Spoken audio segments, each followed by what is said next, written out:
Sorry for the interruption. Coming back to our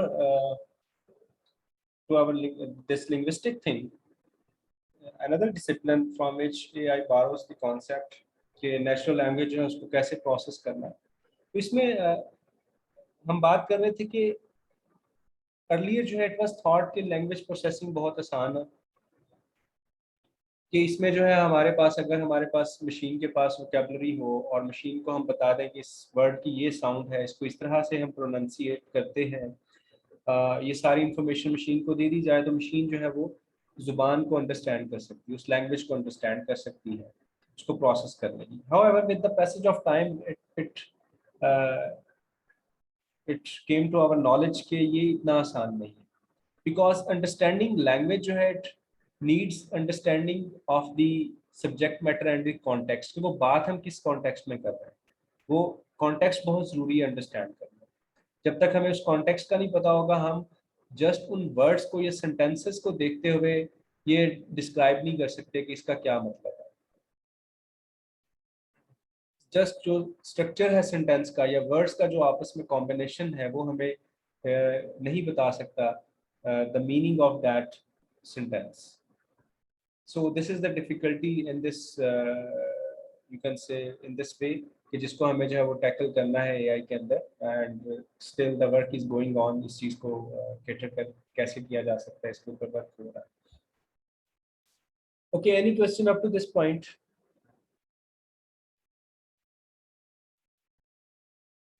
No, sir. Okay, so you can have an understanding now that artificial intelligence जो है, it is a very complex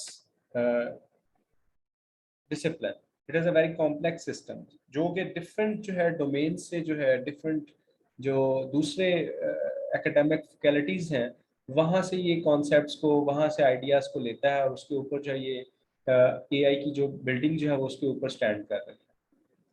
तो हमें जो है उनकी understanding जो है, उन फंडामेंटल कॉन्सेप्ट्स की अंडरस्टैंडिंग जो है वो होनी चाहिए इस चीज़ को अंडरस्टैंड करने के लिए, एआई जो है इसके अंदर रिसर्च को कैरी आउट करने के लिए। Okay, there is another, we will skip section 1.3. We will postpone this section until tomorrow.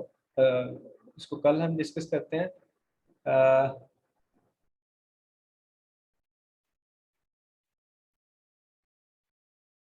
However, I will leave the state of the art, that what can AI do today. इसके अंदर जो है इस section के अंदर there are some applications have been given कि AI जो है वो कैसे इस्तेमाल हो रही है in modern day. Like you have heard about the robotic vehicles के काम हो रहा है, बल्कि ऐसी कारें जो है वो टेस्ट ड्राइव भी हो चुकी हैं, सक्सेसफुली वो कंप्लीट कर चुकी हैं, जो कि सेल्फ ड्राइविंग कार्स हैं। खुद ब खुद जो है वो इवन अर्बन एरियाज के अंदर भी जो है वो successfully they have driven such cars without any driver. तो ये जो है ये सक्सेसफुल एक्सपेरिमेंट्स जो है दे हैव बीन कंडक्टेड। तो रोबोटिक व्हीकल्स आर देयर। तो इन फ्यूचर जो है वो वी माइट हैव टैक्सीज या कार्स या जो भी हमारा ये जो सिस्टम है ट्रांसपोर्टेशन का, it might be driverless system, जिसमें जो है आप बैठे अपनी गाड़ी में, आप आंखें बंद करके आराम से सो जाए, जब आपका ऑफिस आएगा, आपका होम आता है, वो गाड़ी आपको बता देगी आपका होम आ चुका है उस समय। तो इतनी एडवांसमेंट जो है वो हो चुकी हुई है। Then there is another thing which is the speech recognition.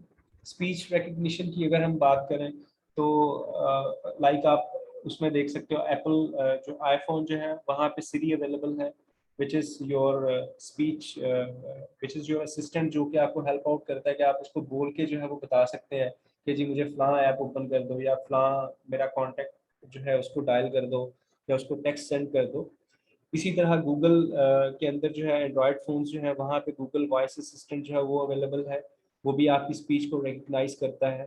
तो स्पीच रिकग्निशन के अंदर भी बहुत सारा एडवांसमेंट हो चुका है कि now machines can understand that what we are trying to convey to them, और वो अकॉर्डिंग टू आवर इंस्ट्रक्शंस जो है दीज मशीन्स जो है दे वर्क।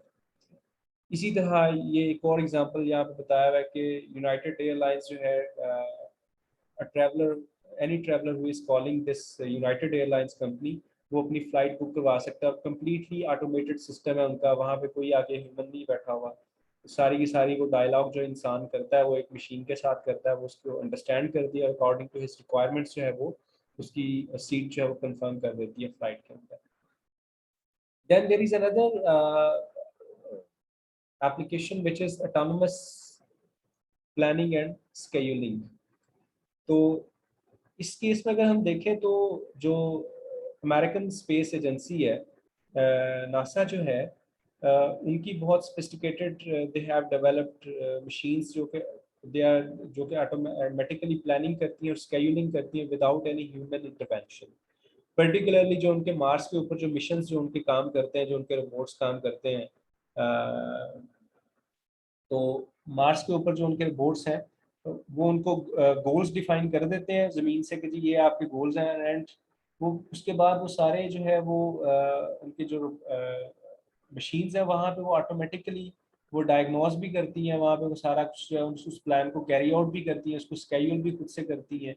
और during the execution of these plans अगर उनको कोई प्रॉब्लम आता है, कोई एरर अकर हो जाता है, तो उसको भी खुद से ही रिकवर करते हैं। यानी उनके अंदर कंट्रोल सिस्टम भी है कि वो डायग्नोस भी करते हैं प्रॉब्लम को और अपने आप को एनवायरनमेंट के मुताबिक या प्रॉब्लम्स के मुताबिक जो है एडजस्ट भी करते हैं। तो ये एक बहुत अगेन अचीवमेंट है, बिग अचीवमेंट है, very sophisticated application of the artificial intelligence.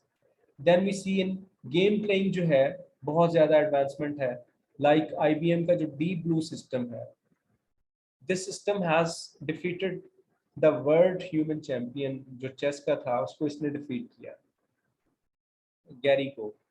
तो ये इसने इसको जो है बाय स्कोर ऑफ 3.5 to 2.5 जो इसने चेस मैच के अंदर जो है उसको डिफीट किया था। और गैरी जो है ही was the world champion of chess. तो नाउ यू कैन इमेजिन कि कितनी डेवलपमेंट हुई है कि गेम प्लेइंग के अंदर भी जो है now machines are working and they are playing games, they are playing with the humans, human opponents, और उनको ना सिर्फ वो खेल रही हैं बल्कि बहुत अच्छे तरीके से खेल रही हैं और उनको डिफीट भी कर देती हैं। तो इसी तरह और भी बहुत सारी गेम्स हैं, लाइक गो गेम है, वहाँ पे उसके अंदर भी जो है वो मशीन्स जो है वो डिफीट कर चुकी हैं ह्यूमन चैंपियंस को। Then another application is the spam fighting. तो स्पैम फाइटिंग के अंदर जो है आप देखोगे हमारे पास जो है डेली इतनी ज़्यादा स्पैम जो है वो जनरेट होता है। अगर AI टेक्निक्स या एल्गोरिदम्स अवेलेबल नहीं होते तो हम सारा दिन वो अपना इनबॉक्स जो है उसको साफ करने में लगे रहते हैं कि ये मेल भी फजूल है, ये मेल भी फजूल आई है। But in the presence of AI based algorithms वो ऑटोमेटिकली स्पैम को डिटेक्ट करता है और उसको जो है वो जंक फोल्डर के अंदर डाल देता है। फिर इसके अंदर एक और जो आप देखोगे, अगर यहाँ पे भी जो है वो सेल्फ लर्निंग एल्गोरिदम्स है कि लाइक स्पैमर्स जो है वो तो ह्यूमंस हैं, स्पैमर्स जो है वो ऑब्वियसली जो हमने उनको काउंटर करने के लिए मेयर्स अडॉप्ट करते हैं वो आगे से फिर उनको काउंटर करते हैं स्पैमर्स जो, वो और नए तरीके से हम स्पैम जनरेट करके सेंड करते हैं। तो अगर उन एल्गोरिदम्स के अंदर लर्निंग कैपेबिलिटी ना होती या उन एल्गोरिदम्स के अंदर जो है वो स्टैटिक वो एल्गोरिदम्स होते हैं, जिस तरह हम कन्वेंशनल एल्गोरिदम्स की बात करते हैं, तो वो अपने आप को अडॉप्ट नहीं कर पाते उन नए हथकंडों के खिलाफ। तो वो सेल्फ लर्निंग एल्गोरिदम्स हैं और वो उस नए जो तरीके से स्पैम जनरेट हो रहा है वो उसको भी डिटेक्ट कर लेता है। उसके बाद another application is the logistics planning. Logistics के अंदर जो है again we have a very wonderful जो है एप्लीकेशन कि ड्यूरिंग द गल्फ वार जो है यूनाइटेड स्टेट्स ने डिप्लॉय किया था अपना एक tool which is known as DART. तो डार्ट ने जो है जितनी भी उनकी वहाँ पे अफवाज थी और जो उनका जो इक्विपमेंट था वहाँ पे उसको उसकी लॉजिस्टिक प्लानिंग करना, उसकी ट्रांसपोर्टेशन को स्केड्यूल करना, ये सारे का सारा इस टूल ने खुद ब खुद किया था। And you can read here कि this involved up to 50,000 vehicles, cargo and people at a time। और उन तमाम को जो है उसका स्टार्टिंग पॉइंट डिफाइन करना कि कहाँ से पिक करना है, डेस्टिनेशन उनकी क्या होगी, कौन सा रूट फॉलो करना है, और जो कन्फ्लिक्ट्स आ रहे थे इतने ज़्यादा गाड़ियों को, लोगों को, कार्गो को ट्रांसपोर्टेशन में, वो सारे के सारे इस टूल ने ऑटोमेटिकली हैंडल किए थे without any again human involvement. और अकॉर्डिंग टू देयर डारपा, जो उनकी डिफेंस ऑर्गेनाइजेशन है, कि ये सिंगल जो टूल था डार्ट जो था, इसने उनकी 30 ईयर इन्वेस्टमेंट जो है एआई के अंदर उसको पे बैक किया। यानी उनका जो अदरवाइज आप कह लें कि एक्सपेंडिचर्स या इसको एक्सपेंस आने थे इस प्रोसेस को कैरी आउट करने में with the help of humans, तो ये इतना ज़्यादा उसने उनको जो है वो इसमें सेविंग उनको जो है वो अचीव करते थे सिंगल टूल। देन रोबोटिक्स के अंदर जो है हम देखते हैं बहुत सारी एडवांसमेंट हो चुकी हुई है। रोबोटिक वैक्यूम क्लीनर्स आ चुके हैं जो कि घरों में आप वो करते हैं, आपको जो है ऑटोमेटिकली क्लीन कर सकते हैं। Then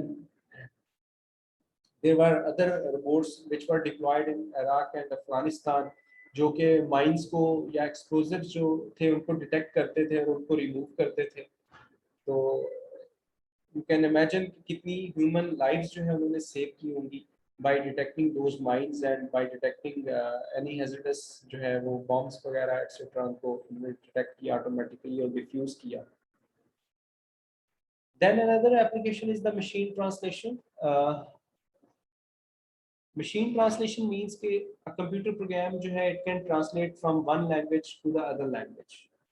The computer has this capability कि वो एक लैंग्वेज में इनपुट लेता है और उसको दूसरी लैंग्वेज के अंदर ट्रांसलेट करता है। तो इसकी एग्जांपल आप देख सकते हैं, लाइक गूगल जो है हमारा, क्रोम जो है, it gives us this facility कि अगर एक वेब पेज आप देखते हो वो फ्रेंच के अंदर है, तो ये आपको डायलॉग बॉक्स ओपन हो जाता है कि जी आप इसको इंग्लिश में ट्रांसलेट करना चाहते हैं, वो ऑटोमेटिकली उसको इंग्लिश के अंदर ट्रांसलेट कर देता है।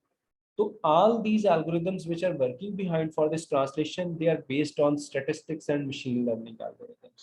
उसमें कोई ह्यूमंस इन्वॉल्व नहीं है कि जी वो पीछे बैठ के उसको ट्रांसलेट करके देते हैं। कोई ऐसे बंदे बैठे हुए हैं जो कि फ्रेंच जानते हैं और वो फ्रेंच भी जानते हैं और इंग्लिश भी जानते हैं, वो उस फ्रेंच पेज को जो है फॉरन से ट्रांसलेट कर देते हैं इंग्लिश में, ऐसा नहीं है। ओनली स्टेटिस्टिक्स जो है उसकी टेक्निक्स इस्तेमाल हो रही है और मशीन लर्निंग एल्गोरिथम्स इस्तेमाल हो रहे हैं, and automatically that page, that French page will be translated into the English language. So these were the few applications. I will encourage you कि आप खुद से भी जो है गूगल करें, इंटरनेट पर सर्च करें और देखें कि which advancements जो है they have been taken place in the domain of artificial intelligence, and it will give you the encouragement to further explore this field. Okay आज के लिए जो है हम इसको आज फिनिश करते हैं यहीं पे।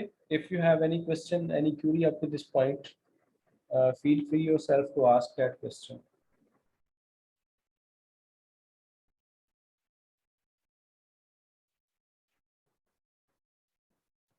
No, sir. ओके जी, ठीक है।